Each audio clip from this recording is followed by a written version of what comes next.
I've been tinkering with everything new in Lightfall to try and find the perfect Void build for aggressive Titans. I really like to play fast without worrying about my health so much in high level content, but that requires a really strong ability loop to keep up with that quick movement. So I started testing a ton of scenarios, whether it be mod stacking, armor charges, specific cooldown loops, and I think I finally cracked the code. This particular build revolves around the incredible strength of Devour, having consistent overshield uptime, the Syntheseps exotic, and of course your fashion game, because none of it is worth anything if you look stupid while you're doing it. There's moments like this where you should absolutely not be able to stay alive, but everything in the build feeds into it like it's a walking well of radiance.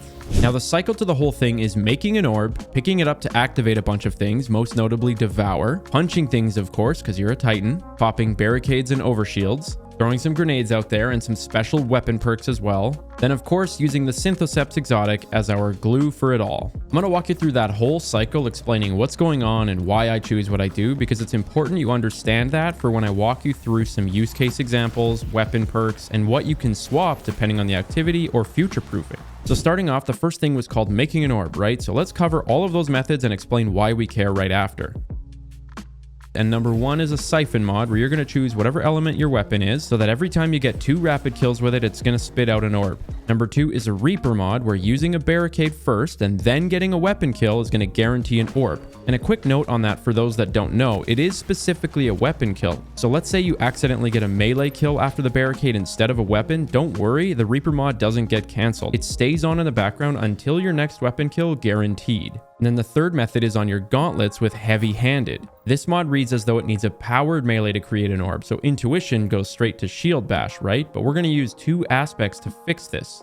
Bastion is going to make it so that when you pop a barricade, you're going to get an overshield. And I'm going to talk a lot about that later on. But then the second aspect is offensive bulwark, which does a lot of things when you have that overshield. One of them is the fact that it converts your regular melee into a powered one. You don't need to use shield bash. There's no cooldown. You're basically just a self-generating orb machine for an infinite amount.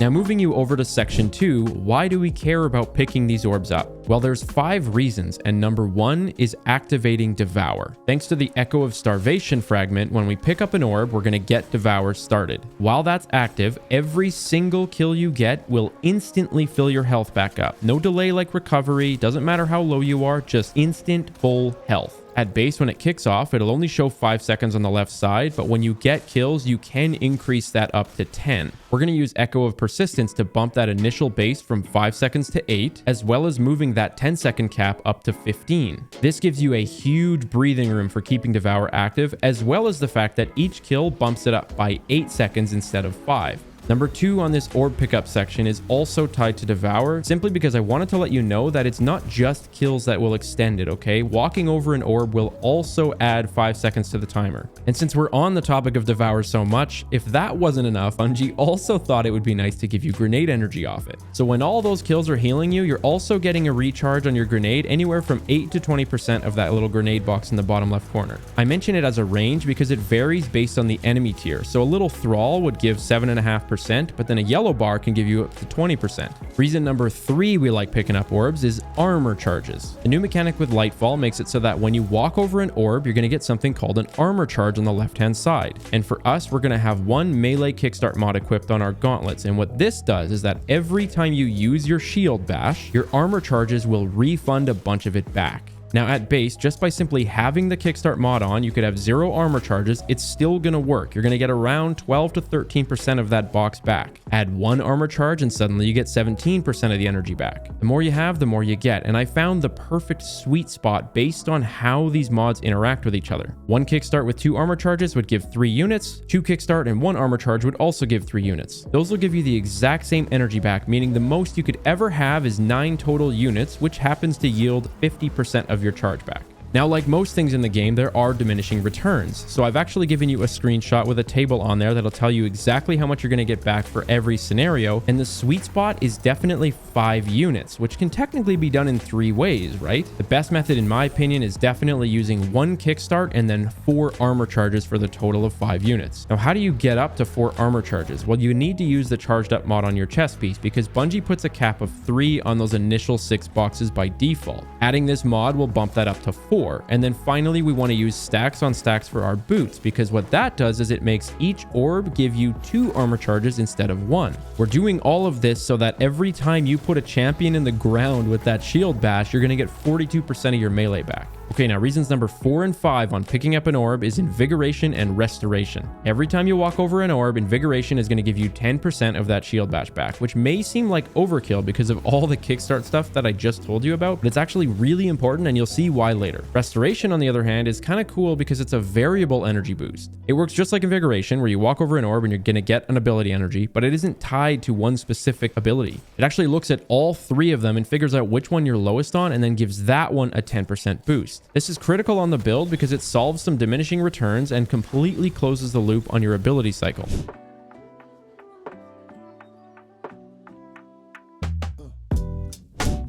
Let's move on to section 3, punching things, right? I think that's what I called it. I already mentioned how the regular melee under an overshield will now create infinite orbs, but let's talk about Synthoceps and the shield bash specifically. For anyone new, what Synthoceps does is it multiplies your melee damage by 3 as long as there's 3 or more enemies within 15 meters of you. I ran some quick examples to show you side by side where a normal punch is going to do around 10,000 damage, but then with Synthos on, it does 30,000. If I go ahead and show shield bash, that's going to go from 45,000 on the left to 140,000 on the right. And then I know some people are probably wanting to type into the comments all about offensive bulwark doubling your melee. Yes, that's true. It does double your melee damage at base. However, it does not stack with Synthos. Here's an example without Synthos, where on the left it's the 10k and then on the right it's 20k under an overshield. Shield bash is the same. It goes from that initial 45,000 up to 90,000. But then here's me with an overshield running Synthoceps going in with a shield bash, and it's still that same 140,000. I'm personally fine with this because Bungie's got to balance things, and I use it as a time gap. Whenever you finish killing enemies, the Synthoceps perk Bionic Enhancements does actually stay up for 8 seconds for your next engagement, but if it happens to go away, because of the overshield timer being so long, you kind of always just have a melee that's ready to crush whatever you need. I think earlier I mentioned Synthoceps as the glue of this build, and that's because your melee is doing so much. You're going to be running the Focusing Strike mod on your gauntlets, meaning that every time you melee something, it will recharge your barricade by 20%.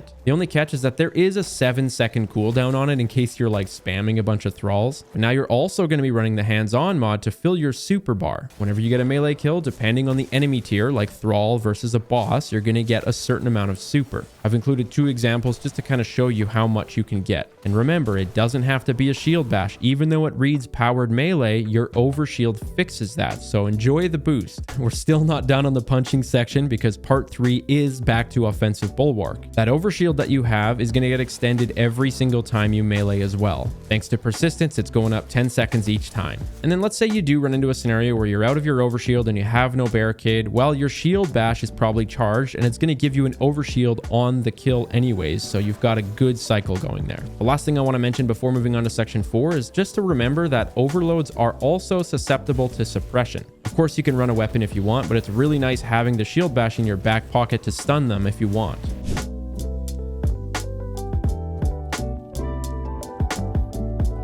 Moving on to section 4, I feel like I've said the word overshield a lot here, so let's talk about the relationship between that and your barricade. Remember, Bastion is going to give you that overshield on demand with your barricade, and it's a 45 HP blanket on top of your normal health bar. It may seem like a small amount, only going from 200 to 245, but it also provides 50% damage reduction, meaning every single enemy that hits you is now dealing half of their damage on their initial burst. Not to mention the people that are running 100 resilience are also kind of benefiting twice here, right? So we're going to talk about that more in the gear stats section. As long as you're standing near your barricade behind it, you're going to gain 10 HP per second, so it constantly refills. And then when you walk away from it, that's when you're going to see that overshield timer on for 10 seconds at base. But then another bonus to the persistence fragment is that not only does it extend the timer on Devour, it also extends your overshield timer. With this, you have a healthy 15 seconds at base with the ability to extend it up to 20 seconds. The next thing to mention on overshields is the fact that it gives you 400% grenade charge rate. So not only are you getting those bumps from Devour, but when you're doing it from behind a shield, you're benefiting from a passive cooldown going 5 times faster. The last 2 items to talk about under this section would be the fact that you're going to have Bomber and Outreach on your class item. This is going to make it so that every time you do pop that barricade, you're going to get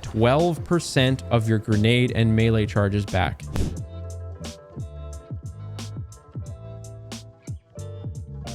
which I guess is a good segue to talk about what grenade you're going to use. So let's move on to that section. Technically, you can use whatever you want, but Vortex is the strongest for the build, and it's really critical on certain moments. So I want to show you an example from this morning. I was running a Master Lost sector to get some fresh footage, and here I had to put a barricade up to protect myself from 2 champions for a second. I knew that when I would step out to take those champs on, I would need Devour healing me in the background. So I throw my grenade down at the crowd of thralls to take care of that. At that point, I'm super confident to leave the barricade and take them on because I know I'm just going to get my health back on a bunch of those enemies down there. I end up getting booped because I'm a bot, but you get the point. So we're nearly full circle. We've covered 5 major sections to the entire loop on the build, and I want to wrap the video up by going through some perks that are extremely critical to the build, showing you my gear stats, which items you definitely want to swap for future proofing, and then some artifact synergy for the particular season.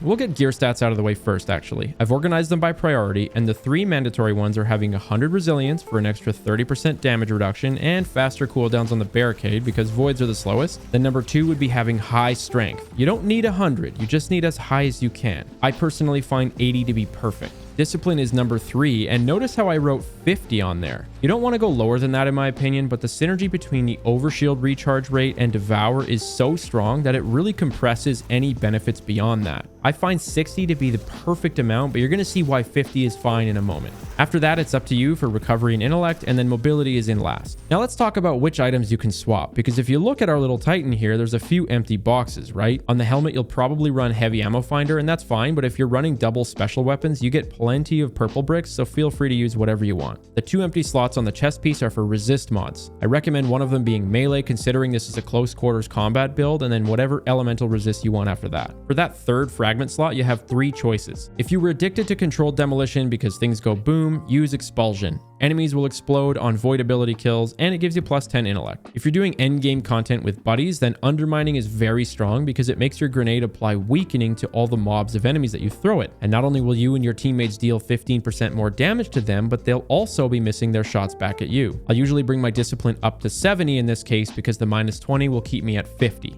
Third option would be Echo of Instability, but this is more of a future-proof thing after the season, so I'll bring that up during the artifact section. And I guess that leaves the super, right? I totally forgot. You can run what you want, but I like Sentinel because the Syntheseps will give it 50% more damage. Offensive Bulwark adds an extra shield throw, plus the Banner Wall will give your entire team a 40% damage boost as long as they're shooting through it. Now with the artifact options, I've made the build reliable without them, but damn, these are some nice perks. Volatile Flow makes it so that whenever you pick up an orb, your void weapons now have volatile rounds. Shoot an enemy and they get this purple energy around them. That'll explode, dealing extra damage in a 7-meter radius, and you can keep reapplying it too. It's very strong. An intrinsic trait to volatile rounds is the fact that they also stun anti-barriers. Here's an example with a machine gun where I'm just ripping through the barrier no problem. That's because I have volatile rounds applied at the moment, but it's important that you understand how the game prioritizes passive weapon stuns. If I try to do the same thing with Funnel Web, avoid SMG while I've got volatile rounds, it won't work. That's because I currently have the Overload artifact mod, which applies to auto rifles and SMGs. The game basically takes that as priority and says, your SMG is meant for overloads. It's not also supposed to be able to do anti-barriers. Now, after season 20, we lose this perk, so switch out Echo of Expulsion for instability, which is going to give those weapons volatile rounds on grenade kills. Next is Shatter Orbs. This is super nice. Like, look at this clip here. I throw 1 grenade at those purple shields and it's just orbs galore. Third is probably Bricks from Beyond. That's great for heavy ammo. And then Void Channeling is fantastic since it increases your void weapon damage after a void weapon kill. I've put up some info that you can screenshot, but let's move on to the 5th and final mod on the artifact, which is Medieval. Not only does it buff your melee, but enjoy a 50% damage buff to your glaive hits too. This synergizes really well with the build because thanks to Medieval, it's going to also stun those unstoppable champions, which I guess I can quickly summarize. Suppression can stun overloads, volatile rounds can stun anti-barrier, and then Medieval can stun unstoppable. Now the fun doesn't end here because I've saved the best for last, which is the 1-2 punch shotgun. This perk makes it so that when you hit every pellet from a shotgun shot, your melee damage after that is going to be increased. And yes, it stacks with the Synthos buff. Remember the shield bash from before was hitting for around 140,000 damage thanks to Synthos? Well, watch what happens when I do that same shield bash after a 1-2 punch shotgun. I know there's a lot of numbers on screen, but the total from the melee specifically is 277,000 damage. That is 6 times the damage from the base 45,000 and exactly how you crush a champion in style.